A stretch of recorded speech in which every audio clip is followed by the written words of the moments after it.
बिस्मिल्लाहिर्रहमानिर्रहीम, अस्सलाम वालेकुम नादरीन। आप यूट्यूब चैनल देख रहे हैं। मैं इमरान खान हूँ। सबसे पहले एक इंतहाई जो अफसोसनाक वाक़या जिसके ऊपर पूरी उम्मत मुस्लिमा इस वक्त एहतजाज कर रही है। कुवैत ने और कतर ने ये कहा है भारत से, बीजेपी से, कि वो माफ़ी मांगें जो उनकी एक रहनुमा ने किया है। नबी अकरम सल्लल्लाहु अलैहि वसल्लम की शान में गुस्ताखी की गई है। इस पर दुनिया भर के मीडिया ने लिखा है, इसको रिपोर्ट किया है, भारत के अंदर भी और भारत से बाहर भी। बीबीसी ने भी इसको रिपोर्ट किया और पाकिस्तान में आज तकरीबन तमाम जो रहनुमा हैं पॉलिटिकल पार्टीज़ के, उन तमाम ने इस बयान की मजम्मत की है।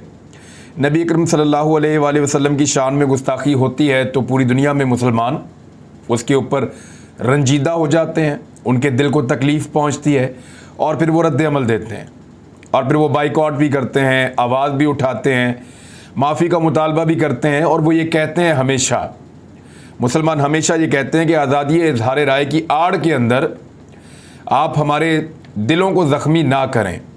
यही वो बात है जो इमरान खान साहब ने अक़वाम मुत्तहिदा में भी दुनिया को समझाने की कोशिश की थी। यही वो बात है जो मुसलमान लीडर बार बार दुनिया को बताते हैं कि आप देखिए, दिल आज़ारी तो नहीं कर सकते आप किसी की भी, और इतने बड़े तबके की मुसलमानों की तादाद जो है वो दुनिया में दूसरे नंबर पर सबसे बड़ी तादाद मुसलमानों की है।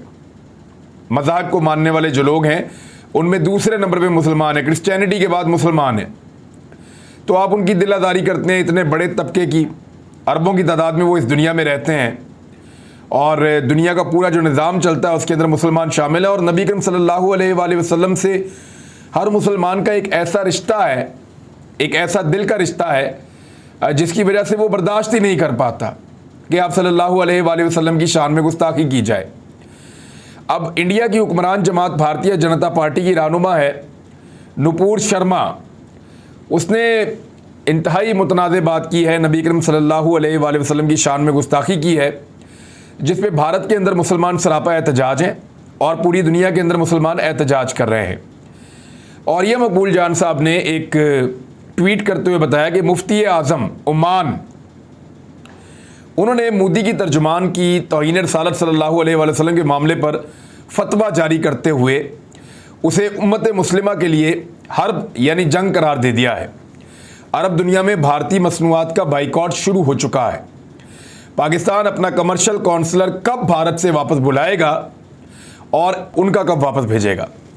अब क्योंकि शहबाज शरीफ साहब की हुकूमत आई तो इमरान खान साहब ने एक मौक़िफ़ रखा हुआ था कि जब तक कश्मीरियों को भारत स्टेटस वापस नहीं देता 5 अगस्त 2019 वाला, और वो जो ज़्यादती कश्मीरियों के साथ की गई है उसको रिवर्स नहीं करता, क्योंकि पूरी दुनिया कहती है कि वो ज़्यादती है। अक़वाम मुत्तहिदा ने भी आवाज़ उठाई, OIC ने भी आवाज़ उठाई, दुनिया के मुख्तलिफ प्लेटफॉर्म ने इसके बारे में बात की कि भारत कश्मीरियों के साथ ज़्यादती ना करे, इंसानी हकूक़ की खिलाफ वर्जियाँ भी हो रही हैं। तो इमरान खान साहब का एक डेडलॉक था भारत के साथ कि जब तक कि भारत ये नहीं करेगा हम उनके साथ तिजारत भी नहीं करेंगे और कुछ आगे नहीं बढ़ेंगे मामलात पे। तो शहबाज शरीफ साहब ने आने के बाद अपना ये मामला तिजारत वाले खोल दिए भारत के साथ और उस पर पेशरफ्त की। ना सिर्फ अपने बंदे भिजवाए बल्कि भारत की तरफ से भी एक्सेप्टेंस हुई। तो अब और ये मकबूल जान साहब उसी के बारे में पूछ रहे हैं। सिराजुल हक साहब जमात इस्लामी के सरबराह हैं। उन्होंने कहा कि ए अल्लाह के रसूल सल्लल्लाहु अलैहि वसल्लम, हमारे माँ बाप आप पर कुर्बान। भारत की हुक्मरान पार्टी के तर्जुमान हुज़ूर सल्लल्लाहु अलैहि वसल्लम की शान में खुलेआम गुस्ताखी के मुर्तकिब हैं। आलम अरब चीख उठा है, मगर पाकिस्तान में हुकूमती सतह पर ना सिर्फ खामोशी है बल्कि तिजारत का सोचा जा रहा है। ये रवैया काबिल कबूल नहीं, सख्त एहतजाज होगा। सोशल मीडिया में बहुत सारे लोग तहरीक लब्बैक को लेकर भी सवालात उठा रहे हैं कि वो कब ये मुतालबा करेंगे, क्योंकि फ्रांस के मामले में उन्होंने बड़ा सख्त मुतालबा किया था कि सफारत खाना बंद कर दें, सफारती अमला वापस भेज दें, मसनूआत का बाइकआउट कर दें, ताल्लुकात ख़त्म कर दें, कोई तिजारत नहीं होगी। तो तहरीक लब्बैक के लोगों ने अभी तक, जब मैं ये वीडियो रिकॉर्ड कर रहा हूँ, हो सकता है सुबह तक ये चीज़ें सारी सामने आ जाएँ, हो सकता है उनकी मजम्मत वगैरह भी आए, लेकिन देखना यह है कि क्या उसी इंटेंसिटी के साथ या उसी शिद्दत के साथ, जिस शिद्दत के साथ वो पाकिस्तान तहरीक इंसाफ के दौरे हुकूमत में सामने आते थे और मुतालबात करते थे, क्या उसी शिद्दत के साथ दोबारा तहरीक लब्बैक के दोस्त आते या नहीं आते। सोशल मीडिया के ऊपर सवाल उठाया जा रहा है, लोग इसके बारे में पूछ रहे हैं। मेरे ख्याल में भारत की मजम्मत होनी चाहिए, जिस तरह अरब ममालिक कर रहे हैं, उनकी मसनूआत का बाइकआउट किया जा रहा है और पाकिस्तान सिर्फ मजम्मत से आगे बढ़ के भी कुछ कर सकता है। इमरान खान साहब ने भी बयान जारी किया है, शहबाज शरीफ साहब ने भी बयान जारी किया है, हमजा शहबाज ने बयान जारी किया है। और हमजा शहबाज का बयान तो मुझे सही तरह समझ नहीं आया, लेकिन उन्होंने कहा कि गुस्ताखाना बयान पर मुस्लिम दुनिया को भी भारत से एहतजाज रिकॉर्ड करवाना चाहिए।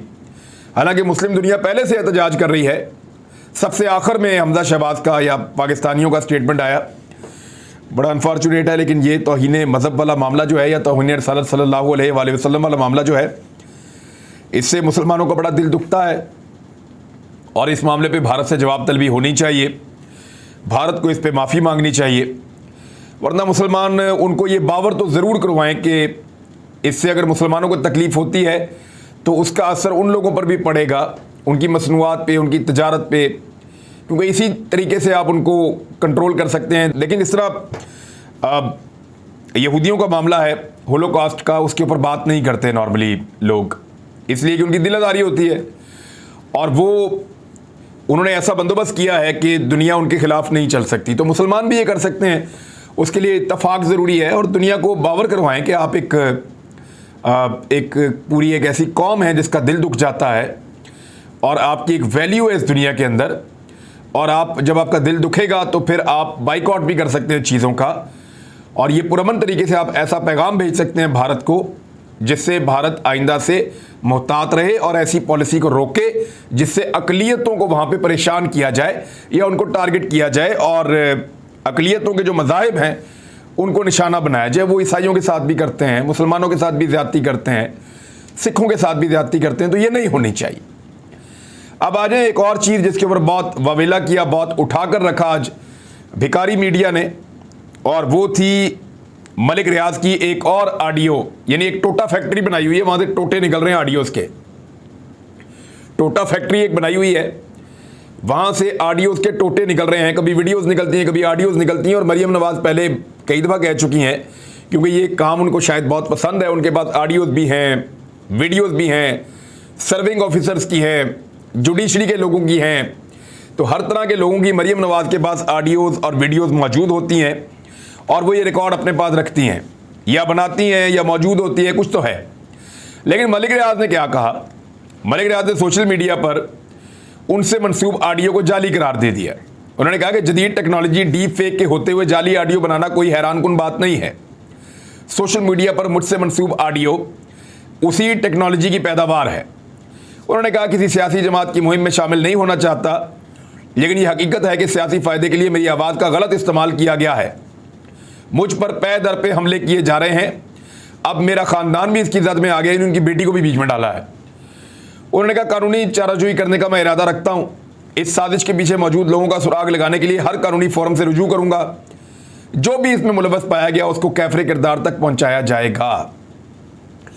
ये तो मलिक रियाज ने कह दिया। अब जो लोग सारा दिन प्रोपेगेंडा करते रहे, कल के दिन में सारा दिन ढोल पीटते रहे कि मलिक रियाज ने ये कह दिया, वो कह दिया, और उसकी बेटी की बात है, और ये अंगूठी जा रही है, हीरा जा रहा है, वो कह रहे जी ये ऑडियो ही फेक है, इसका ताल्लुक ही नहीं है मेरे साथ, और ये डीप फेक में या कहीं ऐसे सॉफ्टवेयर को इस्तेमाल करके बनाई गई है। तो ये तो मलिक रियाज का मौक़िफ़ है, सही भी हो सकता है, गलत भी हो सकता है। लेकिन बात यह है कि जो असल ऑडियोज़ मौजूद हैं उनके ऊपर आज तक कभी किसी ने बात ही नहीं की, और इन ऑडियोज़ को लेकर भंगड़े डालना शुरू कर देते हैं। कल को ये इमरान खान की ऑडियो निकाल कर ले आएंगे और डीप फेक को इस्तेमाल करें या किसी और चीज़ को।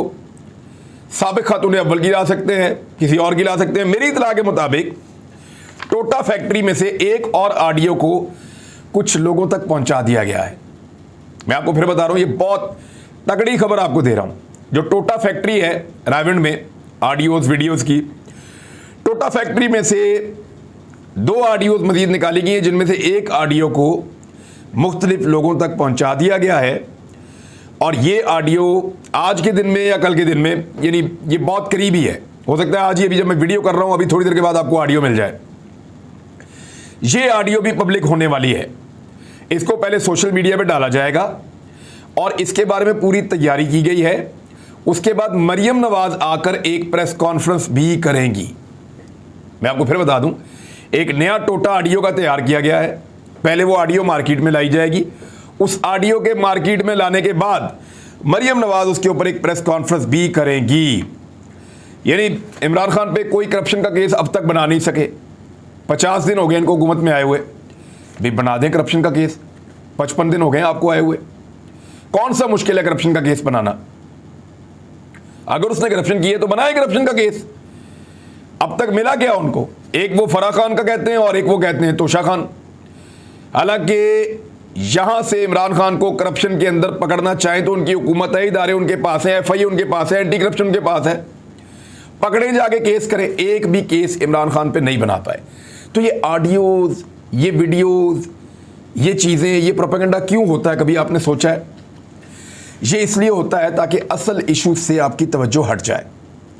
अब असल इश्यूज क्या हैं वो तो आपके सामने है। असल इश्यूज ये हैं कि महंगाई लगातार बढ़ती चली जा रही है, बैड गवर्नेंस अपने उरूज के ऊपर है, हुक्मरान अय्याशी कर रहे हैं, तमाम गलत किस्म के फैसले पाकिस्तान में किए जा रहे हैं। पाकिस्तान तहरीक इंसाफ के दौर के आदाद शुमार इस हुकूमत के इदारे बता रहे हैं कि शानदार थे। मिसाल के तौर पे मैं आपको एक यहाँ पे डॉक्यूमेंट दिखाता हूँ, उसको सुनने के बाद आपको आइडिया होगा कि कैसी हुकूमत है जिसको हटाया गया है। PTI हुकूमत पर बहुत तनकीद की है, लेकिन तहरीक इंसाफ के ग्रोथ रेट के जो नंबर्स आ रहे हैं वो रश्क करने वाले नंबर्स हैं। PTI तो अब हुकूमत में नहीं है कि रद्दोबदल कर सके। ये माहिर माशियात हैं डॉक्टर ज़ुबैर खान, जो पाकिस्तान तहरीक इंसाफ पे बहुत तनकीद करते थे।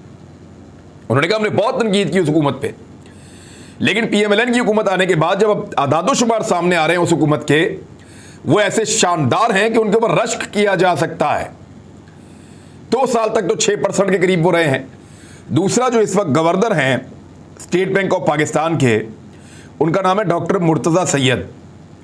PMLN के बड़े ख़ास, बहुत करीबी डॉक्टर मुर्तज़ा सैयद साहब ने एक इंटरव्यू दिया है और उस इंटरव्यू में उन्होंने कुछ बड़ी मज़ेदार बातें की हैं।